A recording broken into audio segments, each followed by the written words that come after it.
وبركاته. الحمد لله على إحسانه والشكر له على توفيقه وامتنانه، وأشهد أن لا إله إلا الله وحده لا شريك له تعظيما لشأنه، وأشهد أن نبينا محمدا عبده ورسوله الداعي إلى رضوانه. اللهم صل وسلم على نبينا محمد وعلى آله وأصحابه وإخوانه. رب اشرح لي صدري ويسر لي أمري واحلل عقدة من لساني يفقهوا قولي. اللهم انفعنا بما علمتنا وعلمنا ما ينفعنا وزدنا علما. Para jemaah yang ulun muliakan, puji dan syukur senantiasa kita panjatkan kepada Allah Subhanahu wa taala atas segala limpahan nikmat dan karunia yang telah Allah Subhanahu wa taala berikan kepada kita semua, bil khusus nikmat iman dan Islam, yang merupakan dua nikmat terbesar yang Allah Subhanahu wa taala berikan kepada hamba-hambanya. Begitu pula kita bersyukur kepada Allah Subhanahu wa taala atas nikmat kesehatan dan kesempatan, atas nikmat umur yang alhamdulillah sampai saat ini Allah Subhanahu wa taala masih karuniakan kepada kita semua, sehingga kita bisa sama-sama datang ke tempat yang mulia ini dalam rangka melaksanakan kewajiban kita, yakni melaksanakan salat maghrib secara berjamaah, yang kita mohon kepada Allah Subhanahu wa taala mudah-mudahan seluruh amal ibadah yang kita lakukan, wabil khusus salat maghrib yang barusan kita laksanakan, itu semua diterima oleh Allah Subhanahu wa taala dan menjadi pemberat timbangan amal kebaikan kita di hari kiamat kelak. Amin ya rabbal alamin. Nah, para jemaah yang ulun muliakan, pada kesempatan ini kita akan lanjutkan pembahasan kita dari kitab Riyadhus Shalihin, di mana pembahasan kita masih dalam bab fadlul buka min khasyatillah. Jadi keutamaan seorang itu menangis karena takut kepada Allah Subhanahu wa taala. Kita akan bacakan hadis yang kedua dari bab ini, yang merupakan hadis yang ke-447 dari kitab Riyadhus Shalihin ini, di mana dari sahabat Adi ibn Hatim At-Ta'i radhiyallahu taala anhu, beliau berkata, qala Rasulullah sallallahu alaihi wasallam, Rasulullah sallallahu alaihi wasallam bersabda, ma minkum min ahadin, atau ini hadis dari Abu Dzar, ya, hadis dari Abu Dzar radhiyallahu taala anhu. Beliau menyebutkan bahwasanya Rasulullah sallallahu alaihi wasallam bersabda, inni ara ma la tarawna. Kata Nabi sallallahu alaihi wasallam, sungguh aku ini melihat apa yang kalian tidak lihat. Wa asma'u ma la tasma'un, dan sungguh aku mendengar apa yang kalian tidak dengarkan. Attatis sama wa huqqalaha an ta'itta, di mana langit itu mengeluarkan suara. Atta itu adalah mengeluarkan suara yang menunjukkan bebannya terlalu berat. Ya. Jadi langit mengeluarkan suara karena merasa yang berada di atas itu terlalu berat, itu dari kalangan para malaikat. Ma fiha mawdi'u arba'i asabi' illa wa malakun wadi'un jabhatahu sajidan lillahi ta'ala.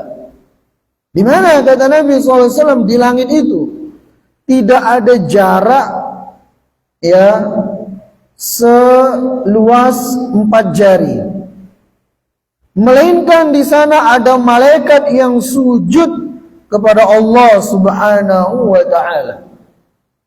Subhanallah, ya, langit yang begitu besar ya. Bahkan makhluk Allah yang paling besar yang kita lihat di dunia ini ya langit. Ya, karena meliputi, langit itu kan meliputi semua yang ada, bumi, galaksi semua.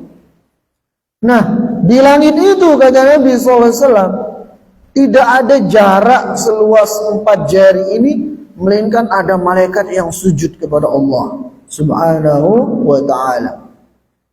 Melainkan ada malaikat yang meletakkan wajahnya untuk sujud kepada Allah Subhanahu wa ta'ala di langit itu.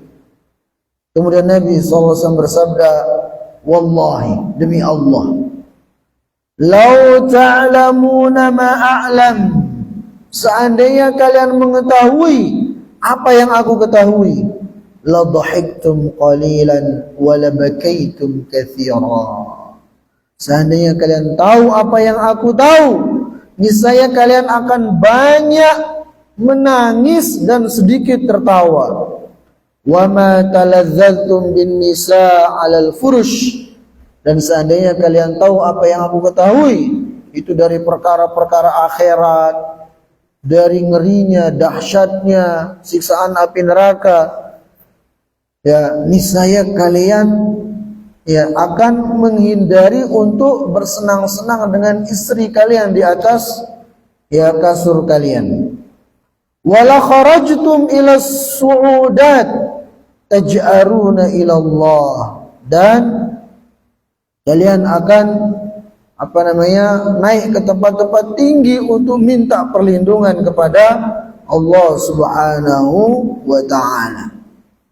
Maka disebutkan ya dalam riwayat yang lain dengan redaksi yang sedikit berbeda, setelah Nabi SAW membacakan hadis ini, menyampaikan hadis ini, faghatta ashabu Rasulillah SAW wujuhahum walahum khanin.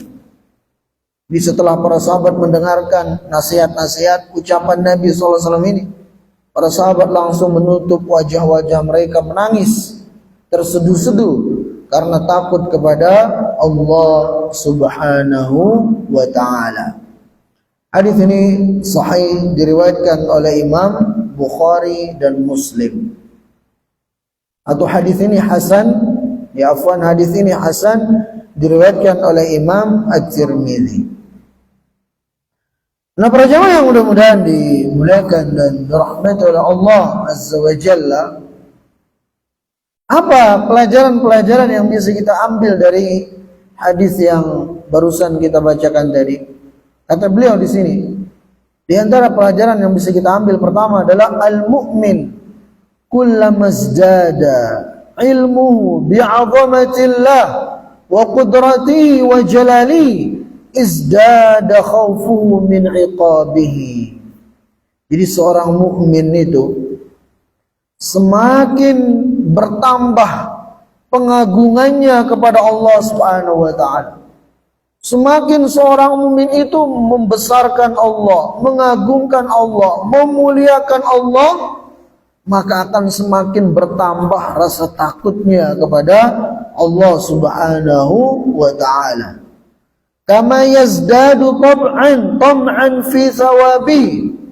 Sebagaimana juga dengan seorang mukmin itu semakin mengagungkan, membesarkan Allah Subhanahu wa ta'ala, maka dia semakin besar harapannya kepada Allah Subhanahu wa ta'ala. Fayahjurul ma'asiyah wa yukthiru minat ta'ah. Maka perasaan inilah yang mengagungkan Allah, membesarkan Allah, memuliakan Allah, sehingga dia takut kepada Allah, sehingga dia berharap kepada Allah. Inilah yang akan menjadi tameng dia dari maksiat.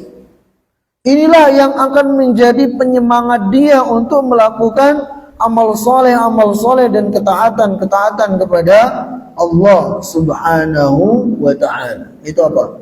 Pengagungan kita kepada Allah. Orang dia semakin mengagungkan Allah, dia akan semakin rajin beribadah. Semakin dia mengagungkan Allah, semakin takut dia kepada Allah. Sehingga dia akan tidak berani untuk menentang Allah.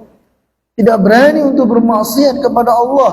Bahkan dengan maksiat yang kecil pun, dengan dosa kecil pun, ada dia sadari, walaupun ini dosa kecil, yang saya maksiati adalah siapa?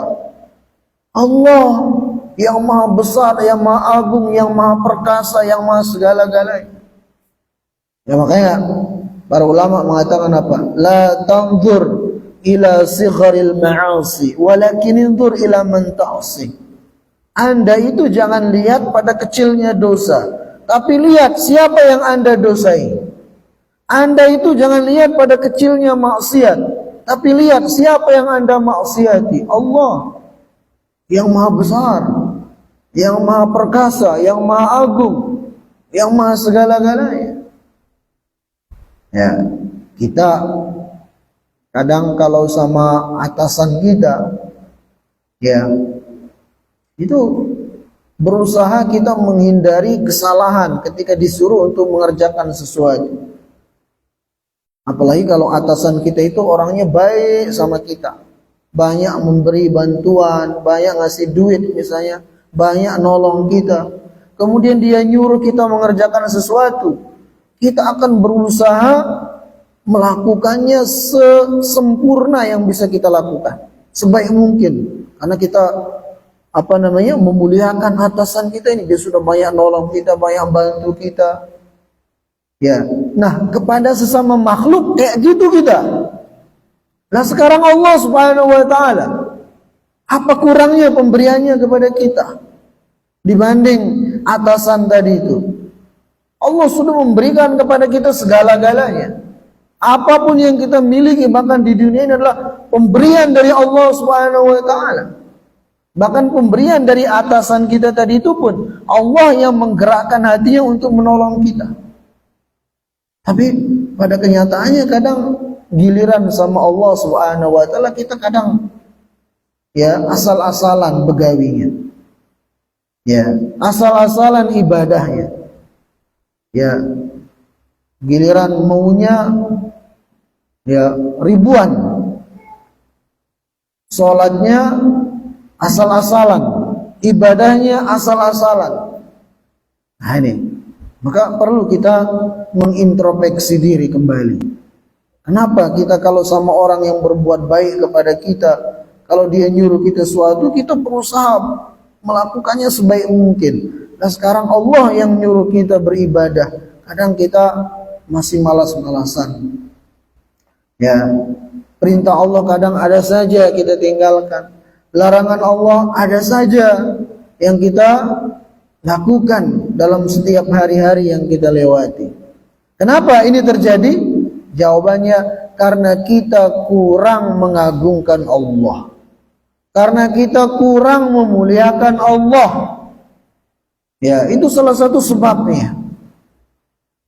Nah, kemudian faedah yang kedua dari hadis ini, para jamaah yang Allah muliakan, menunjukkan kepada kita ghayyaballahu 'anil nasi haqa'iqal akhirah liyakuna at-taklif wa yahsulu ats-tsawab wal 'iqab. Jadi Allah Subhanahu wa Ta'ala tidak memperlihatkan kepada kita hakikat dari akhirat itu seperti apa, surga kayak apa nikmatnya. Allah tidak pernah ngasih kita lihat neraka kayak apa ngeri dan dahsyatnya azabnya di dalamnya. Allah tidak pernah memperlihatkan kepada kita. Ya, kalau Nabi kita SAW sudah diperlihatkan ketika beliau Isra dan Mi'raj. Makanya beliau mengatakan dalam hadis ini, seandainya kalian tahu apa yang aku tahu, niscaya kalian akan sedikit tertawa dan banyak menangis. Bahkan kalian tidak akan mendatangi istri kalian kalau kalian tahu apa yang aku tahu. Nah, Allah Subhanahu wa Ta'ala tidak memperlihatkan kepada kita hakikat dari akhirat. Allah jadikan gaib. Gaib itu artinya sesuatu yang tidak bisa dilihat.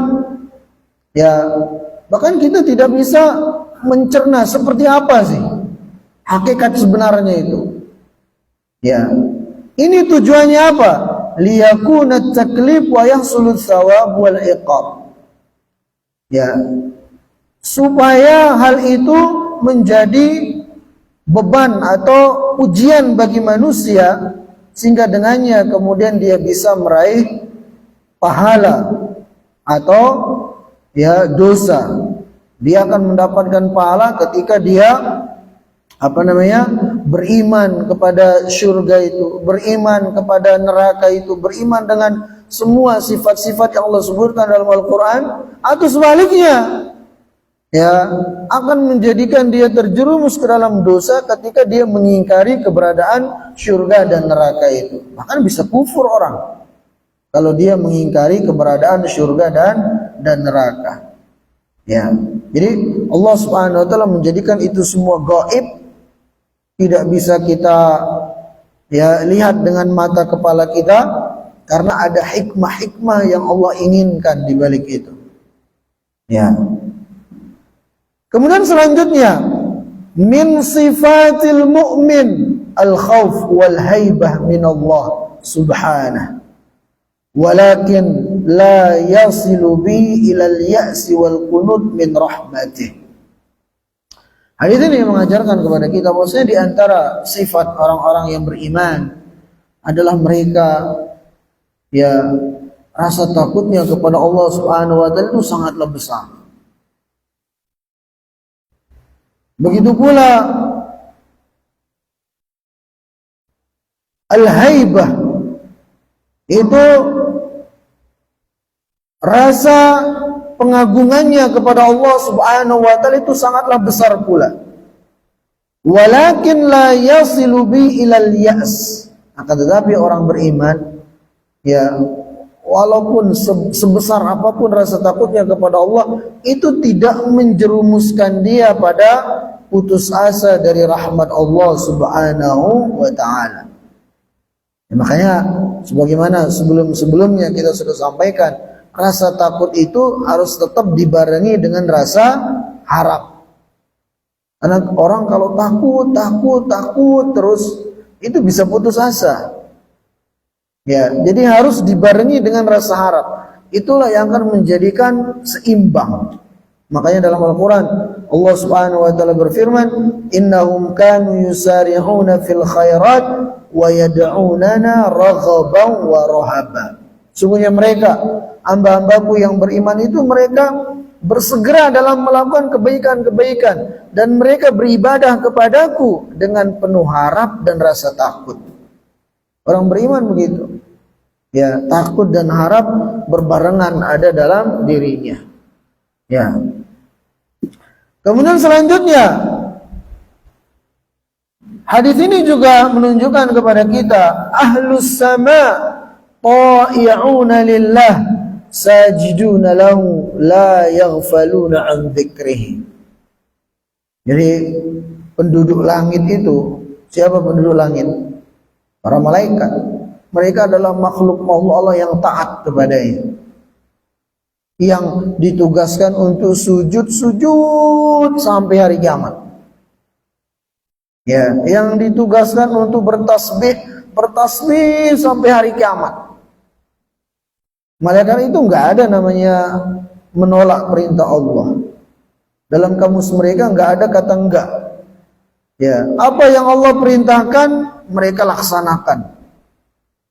Wa yaf'aluna ma yu'marun, la ya'suna Allah ma amarahum wa yaf'aluna ma yu'marun. Sifatnya malaikat itu, mereka tidak pernah menentang perintah Allah, dan mereka selalu tunduk, patuh, nurut sama apa yang Allah perintahkan. Ya, disebutkan dalam hadis yang kita bacakan tadi itu, di langit, ya, tidak ada jarak seluas 4 jari, melainkan ada malaikat yang meletakkan wajahnya untuk sujud kepada Allah Subhanahu wa ta'ala. Di langit sana ada tempat namanya Baitul Ma'mur, di atas langit ke-7. Di tempat itu para malaikat beribadah. Setiap hari, kata Nabi SAW, masuk ke Baitul Ma'mur itu 70.000 malaikat tiap hari. Dan yang masuk tidak akan keluar setiap hari. Menunjukkan kepada kita betapa banyaknya para malaikat yang ditugaskan untuk beribadah kepada Allah Subhanahu wa ta'ala. Dan malaikat itu besar-besar. Ya, satu sayapnya saja bisa menutup ufuk. Besarnya malaikat. Tapi mereka tidak ada yang nentang Allah. Tidak ada yang bermaksiat kepada Allah.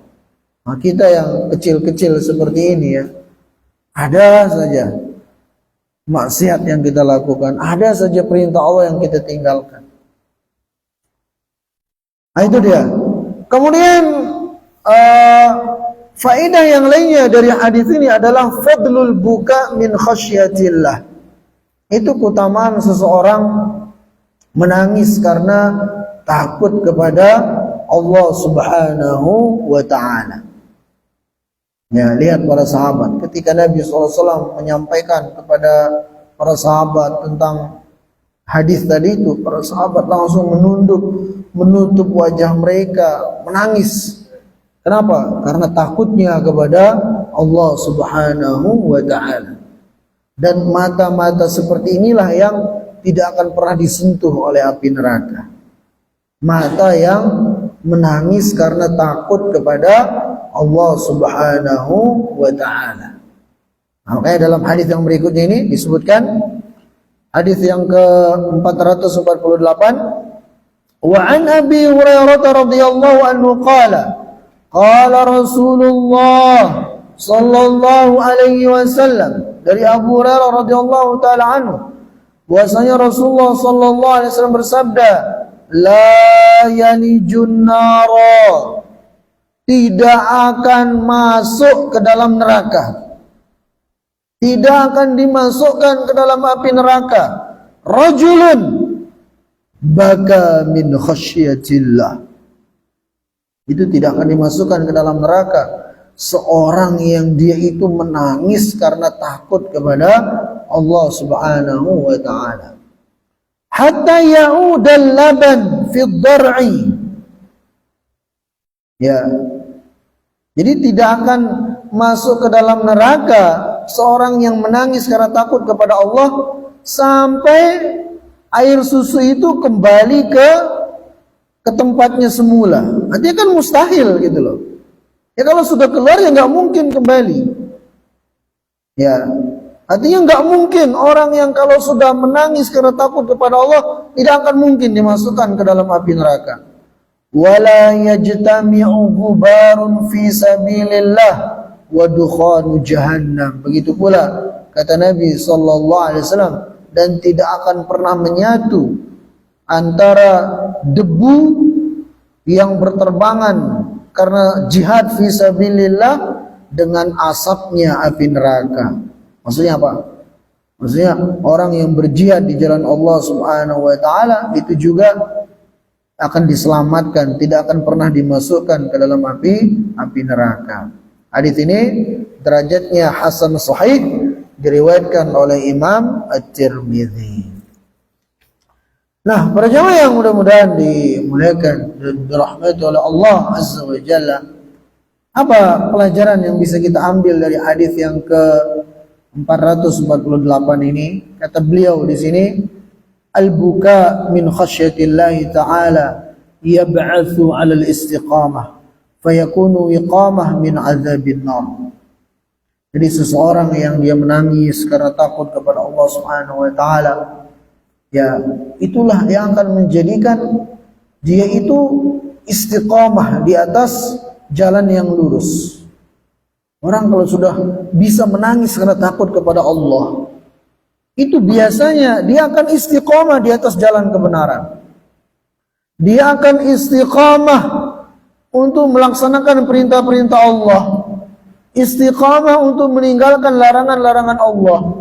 Kalaupun dia terlanjur terjerumus dalam dosa, dia akan segera kembali kepada Allah. Bahkan mungkin dia bersimpuh ya di hadapan Allah menangis terseduh-seduh mengakui kesalahannya di hadapan Allah. Ya. Fayakunu wiqayatan min azabin nar. Maka inilah yang akan menjadi tameng dia dari api neraka.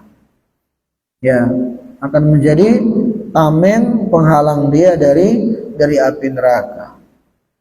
Dan itu terasa nikmat kalau seseorang itu bisa menangis karena takut kepada Allah. Ya, apalagi dia bisa bangun di malam hari. Ya, dia berdua-duaan dengan Allah, bersimpuh di hadapan Allah. Dia sholat malam.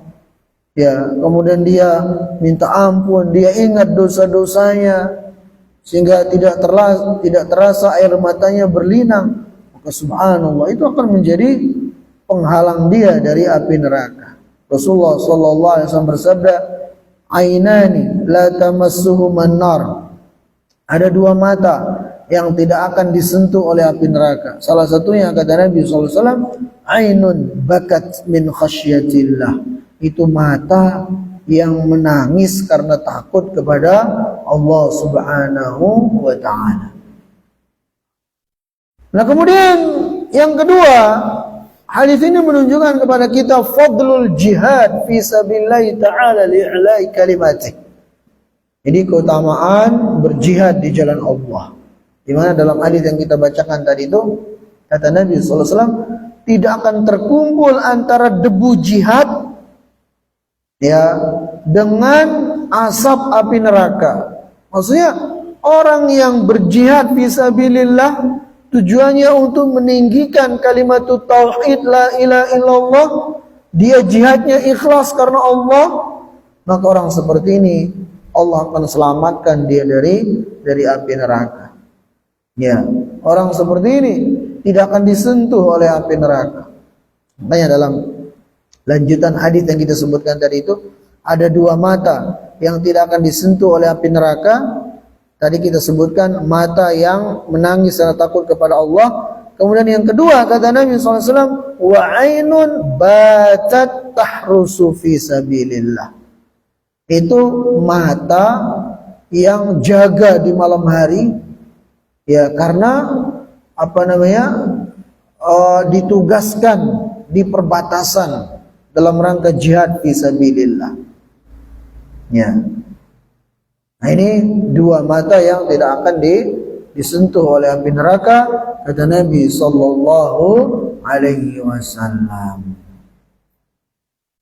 Itu dia hadis yang ke-448. Kita lanjut hadis yang ke-449. Wa anhu. Hadis ini juga diriwayatkan oleh sahabat Abu Hurairah radhiyallahu taala anhu. Beliau berkata bahwasanya Rasulullah sallallahu alaihi wasallam bersabda, "Sab'atun yudhilluhumullah fi dhillihi yauma la dhilla illa dhilluh."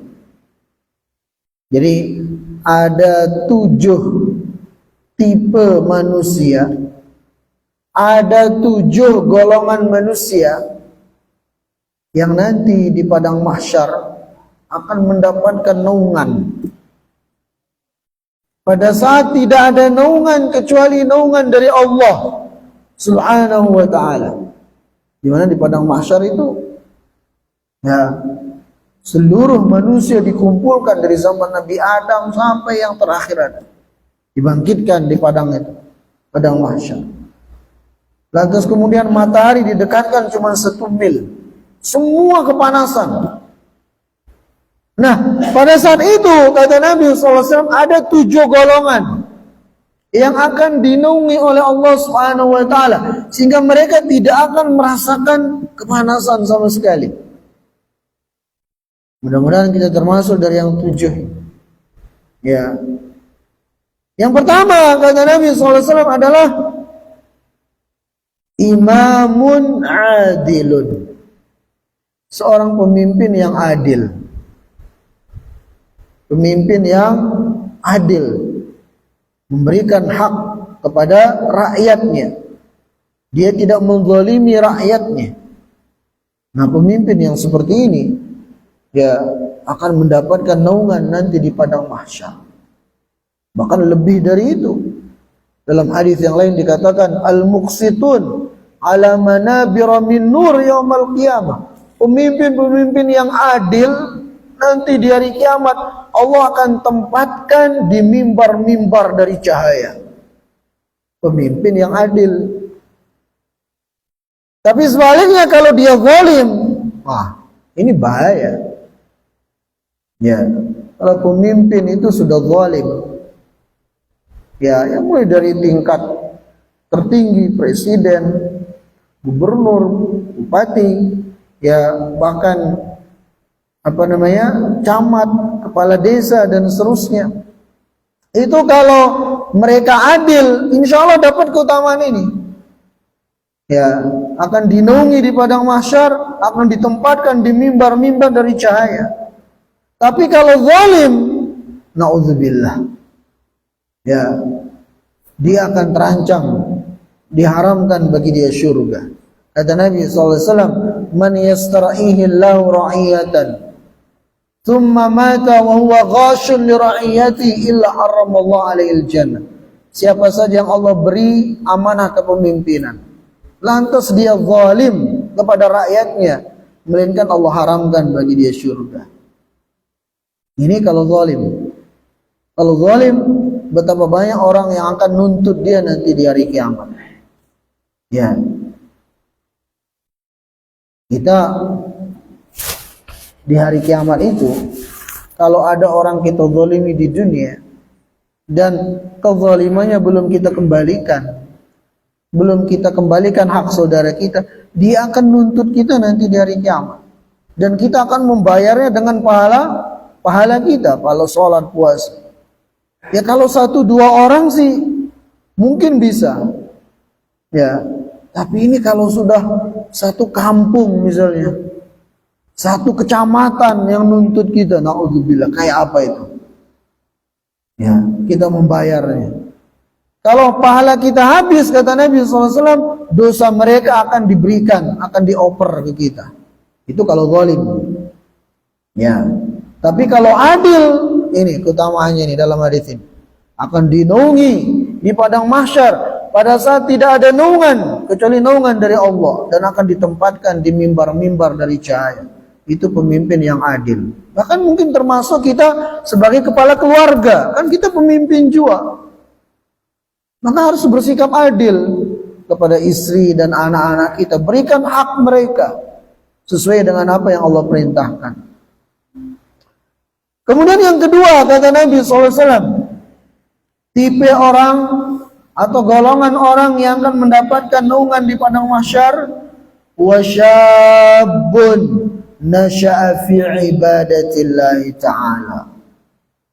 Itu pemuda yang tumbuh di atas ketaatan kepada Allah Subhanahu wa taala. Remaja, pemuda tumbuh di atas ketaatan.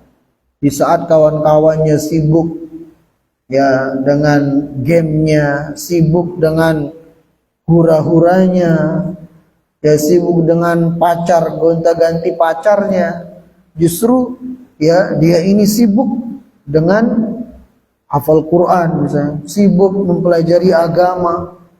Nah, remaja atau pemuda seperti ini nanti di hari kiamat akan mendapatkan naungan pada saat tidak ada naungan kecuali dari Allah Subhanahu wa taala. Jadi wasyabun nasha'a fi ibadatillah, pemuda yang tumbuh di atas ibadah kepada Allah Subhanahu wa taala. Nah, kita tahu ya, godaan di masa muda itu jauh lebih besar daripada kalau kita sudah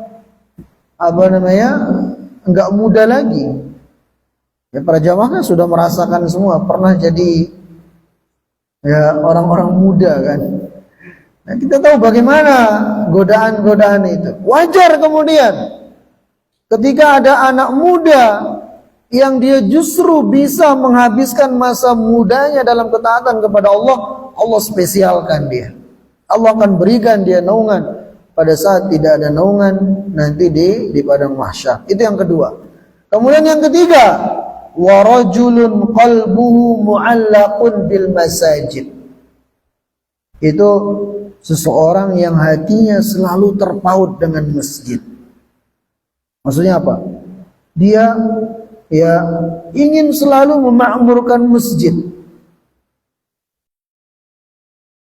Ketika dia keluar dari masjid untuk mencari maisha, mencari penghidupan, hatinya selalu rindu untuk kembali ke masjid.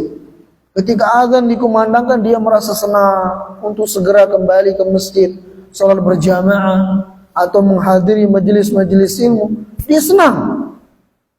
Ya, dia di masjid itu ibarat ikan di dalam air, kata orang. Ya, bukan kayak burung dalam sangkarnya, kepingin bukah terus, ya. Kepingin kabur terus. Jadi dia nikmati berada di masjid itu. Nah, ini namanya orang yang hatinya selalu terpaut dengan masjid. Ya, kalau ada orang dengar azan malah kelihatan gak seneng, wah bahaya itu. Ya, bisa dengar azan, wah azan lagi, perasaan barusan sholat. Nah itu dipertanyakan itu keimanannya kayak gitu. Harusnya seneng kan?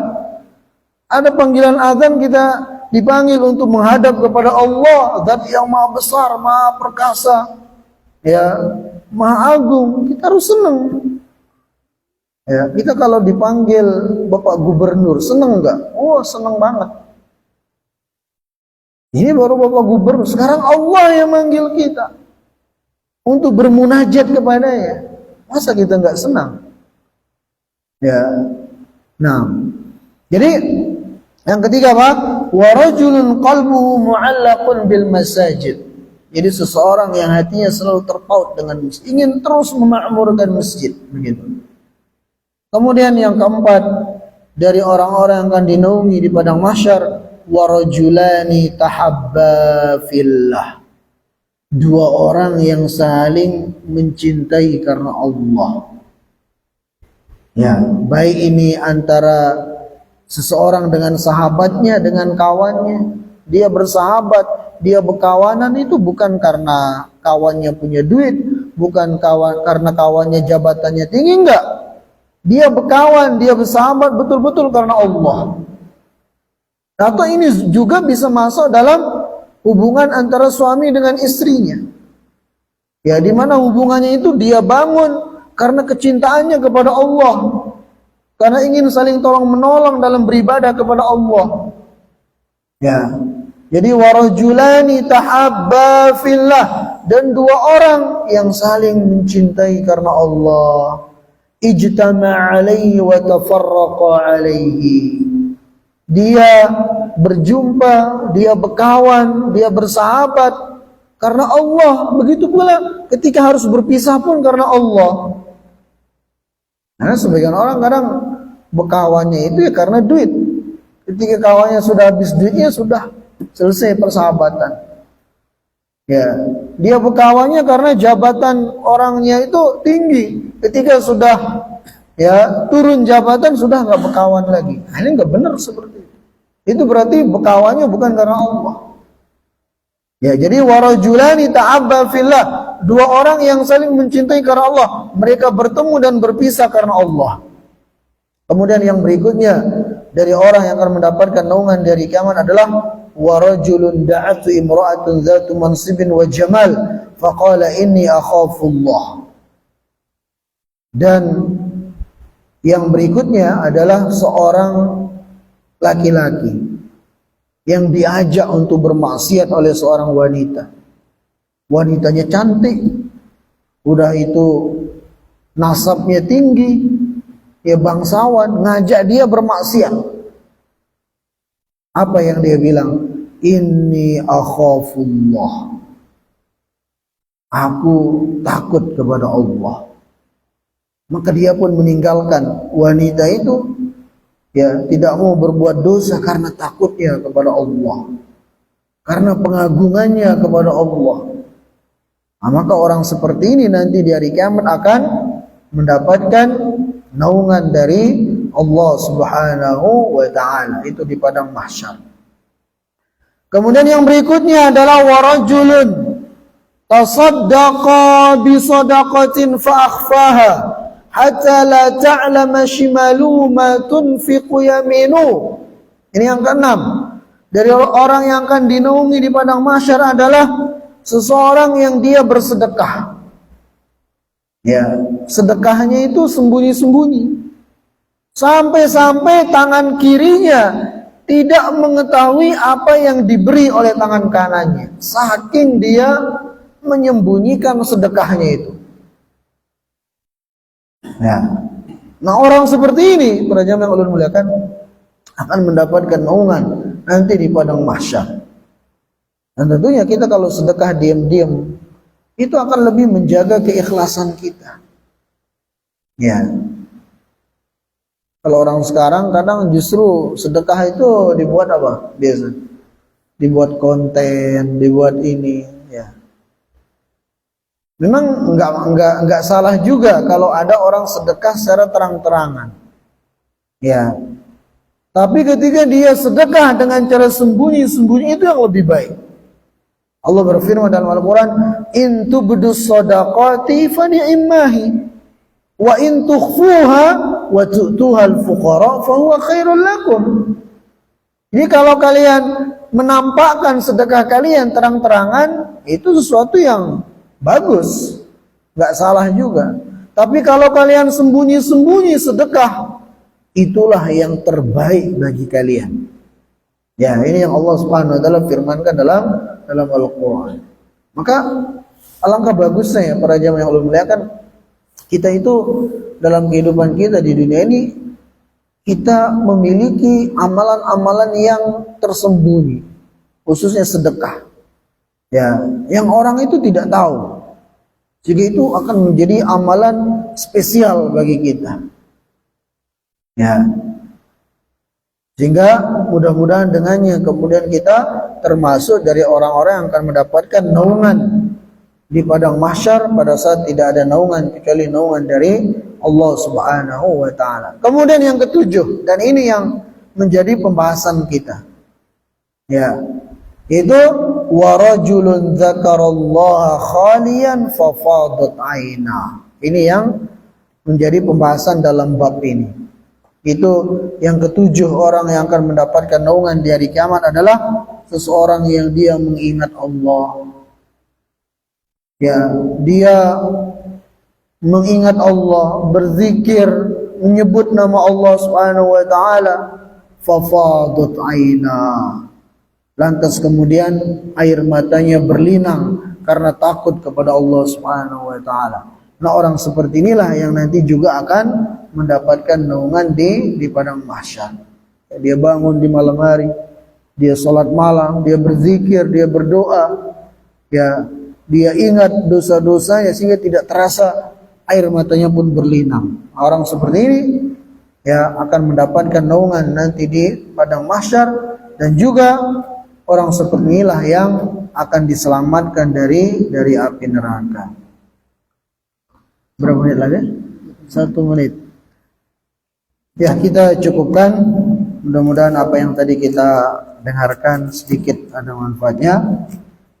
Kita tutup dengan doa kafaratul majlis. Subhanakallahumma wa bihamdika asyhadu an la ilaha illa anta astaghfiruka wa atubu ilaik. Wassalamu alaikum warahmatullahi wabarakatuh.